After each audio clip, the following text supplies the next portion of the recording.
Hi and welcome. It's Lisa here, and today I want to share a bit about summer solstice, what it is all about, what the core themes are, and how you can celebrate it. So very basically, summer solstice is the longest day and the shortest night in a year, and that falls on roughly the 21st of June in the Northern Hemisphere and the 21st of December in the Southern Hemisphere. And it can also be a little bit different, like depending on your time zone and on the exact point where the sun reaches his highest point on the horizon. It can be also on the June 20th or June 22nd. So if you want to know the exact date, you can look that up on the internet, but roughly we celebrate it on 21st of June or 21st of December. And summer solstice is one of the 8 festivals in the Wheel of the Year. Now, the Wheel of the Year represents the cycle of life, death, rebirth. And you can basically see it as like on a whole year, it would be winter solstice is like the lowest point on the horizon of the sun, and it's also like the lowest point that we can experience in a life, or the point of menstruation, or the point of dark moon in a month. And then it travels up all the way to summer solstice, which is like the peak point, the point where everything is in full bloom, and then it travels back down again. And so, as I said, summer solstice marks this peak point of growth. And after that, there comes a time of maturation. And so at this point in time, the quality of this time is one of celebration. Everything, as I said, it's in full bloom. If you look out into nature, the flowers are blossoming, the trees are showing their greenest green out there. And they show what they have got. Nature shows us its wealth and abundance. The sun is obviously very strong now, and we even have to pay attention to not get too much of that sun, too much heat. So we need to take really good care of ourselves as well. And it's also a time of review, reflection, and release, because summer solstice, the word solstice comes from Latin solstitium, and it means a still point. So it's the moment where the sun reaches the highest point on the horizon and kind of pauses for a second before it moves back down again. And this is a moment to take stock of what has happened so far, what has grown, and what we might want to release moving forward. And so you can honor this quality of time by, for example, creating a summer altar, or like just a bowl where you collect all the things that make you think of summer.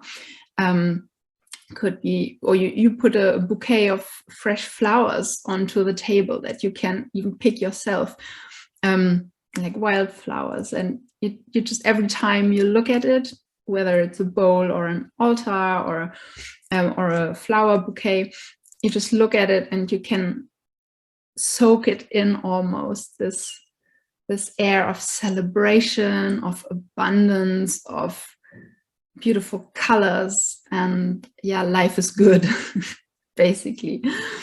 Then we actually very naturally respect these cycles by going swimming in summer. I mean, it's hot anyway, so it's a nice refreshment. But also this going swimming, the water has a quality of clearing, of release that I mentioned earlier, and also of clarity of what we would like to have happen in the rest of this year. And another thing is, have an opulent party to celebrate nature in its abundance. And like barbecues are so famous in summer. I mean, you can do it in winter too, but we usually do it more in summer together with friends, being with people. And so we naturally do these things at this point in time because it has this quality.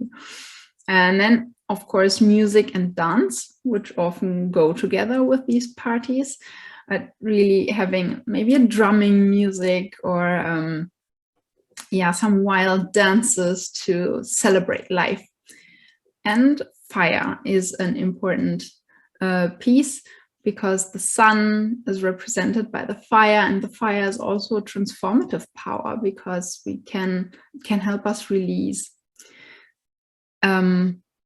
I have already mentioned a few of the themes, but just to make them very clear right now, like the first theme of this time of year is abundance and gratitude. Nature is in full bloom. It shows we even get the first fruits that we can harvest, or herbs, and there's just wealth in nature to be seen everywhere. And so we can turn this towards our lives and ask, what are we grateful for that is already in our lives? And it can be things like very basically a roof over your head, but it can also be the people you've got in your life, the support that you've got, the gifts and talents you yourself have, or also projects that you can pursue with all your heart. And I want to say that we have really unlearned how to celebrate, like truly celebrate our successes in this culture. So I think it's super important to pay attention to that. We've learned that it's bad, it's selfish, you shouldn't be too proud of yourself. But the fact is, when we appreciate ourselves and what we have in life, we become so much calmer and have this quiet confidence of, whatever life throws at me, I can deal with it. And by celebrating openly, you also allow others, like they see that you can celebrate yourself, and then they start to celebrate themselves as well.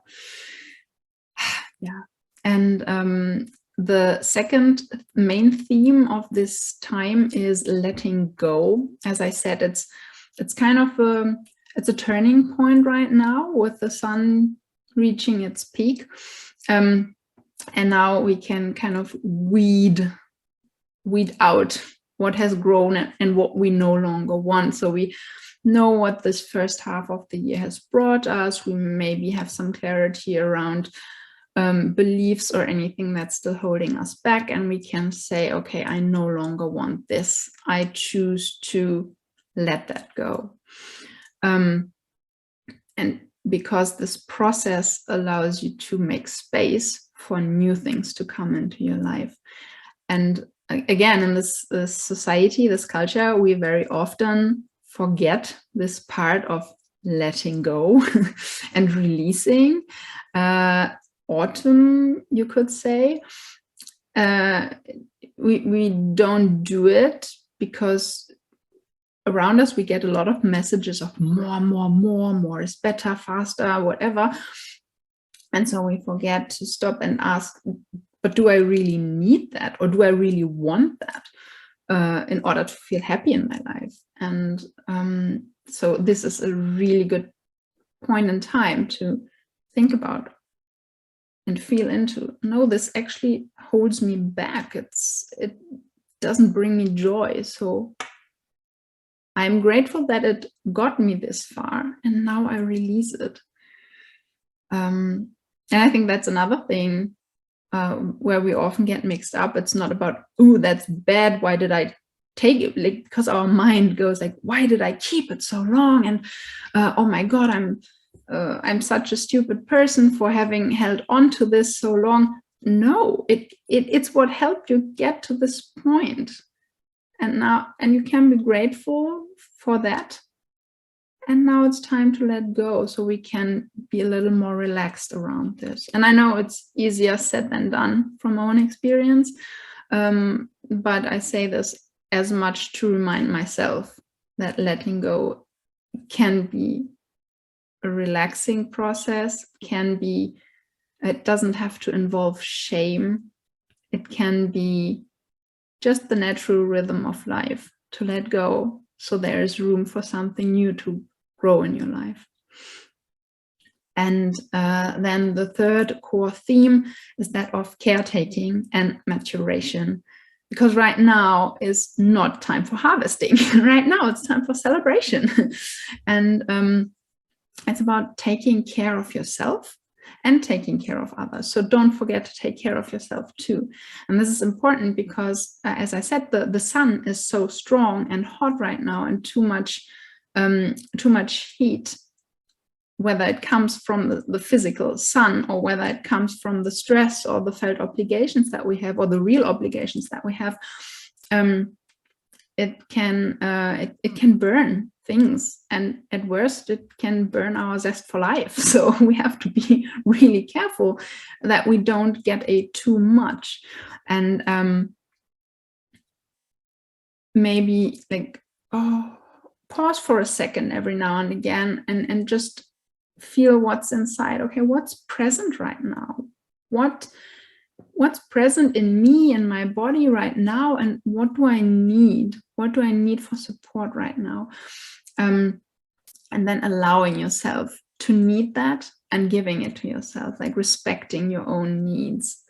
And by doing this over and over again, moment by moment, attuning to what is needed right now, we let things mature until they are ready for harvest. And that's regardless if that's the crops outside that need to be go through this maturation and need to be nurtured, or whether that's like a personal project that is about to come to fruition. Yeah. So if you would like to celebrate this time with a little ritual, here are the my three favorite rituals for summer solstice. And the first is called honoring your inner garden. And it's about taking 5-10 minutes or longer if you like, sit down with a pen and paper and journal these following questions. So first, if you look at this first half of the year, how has the year been so far? What was good about it? What not so much? What has grown in your personal life, your personal garden? And what do you appreciate about it? And then the second question is, what of the things that have grown or that have happened would you like to continue to nurture? Where do you want to direct the precious energy that you have? Like, what's important? Where do you want to direct it? And what support might you need for that? And then the third question is, what do you let go of? What do you let go of? Which projects, outdated habits, outdated beliefs, or thought patterns? What can be released for right now or forever? And just have a good journaling time with that. Then the second ritual is a water ritual. I really love that. You take a glass or a bowl of water and then you whisper into it all the things you're grateful for, like let your whole gratitude for what's in your life right now flow into it. And then also all the dreams and longings that you have for the second part of this year. Let it all flow out, speak it into the water, maybe even close your eyes and imagine how your words, your energy flows into the water. And then when you're complete, you drink half of the water and the other half you pour it into the earth or onto the flowers on your balcony, whatever you have, but giving it back to nature.